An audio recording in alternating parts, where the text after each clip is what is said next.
Good morning and welcome to Be My Guest Plus, brought to you by the YMCA. Our guest today, Two Rivers City Police Chief Brian Kohlmeier. And Brian, you have Rtf Training coming up. Can you explain what it is and what training you have coming up? Sure, actually Rtf Training. So Rtf stands for Rescue Task Force.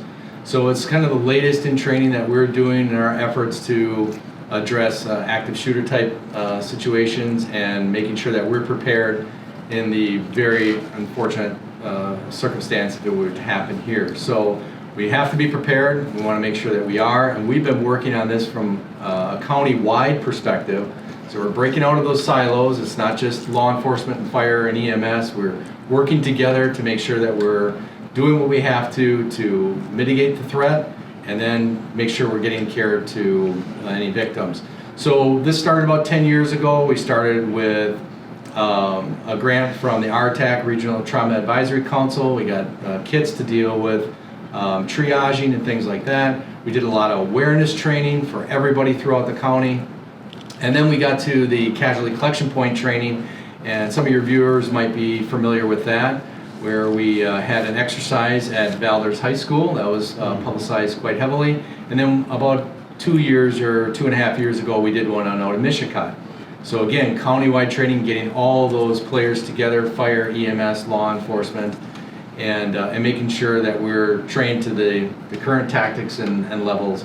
So most recently, this Rescue Task Force training, what that is marrying up the fire and EMS and law enforcement to go in much quicker and make sure that we're getting care to victims as fast as possible. What's been found throughout time is that, if law enforcement does what had been done years ago, and that is that they go in, make sure everything's 100% secure, and then you'll allow fire and EMS in, people are dying during that period of time. So here it's about getting those law enforcement as security together with fire and EMS and getting them in very quickly, while perhaps even in another area of a building or location, they're still dealing with the threat. So it's about getting that care as quick as possible. And thankfully we were able to pull this training off with a very generous grant donation from the West Foundation. So we're doing this training with all of Manitowoc County law enforcement, EMS, and fire throughout the month of October. Super. Well, thanks for all you do, Chief. We appreciate that. And you can hear today's show on WOMTradio.com/podcast. Be My Guest Plus is brought to you by the YMCA, and I'm Lee Douglas.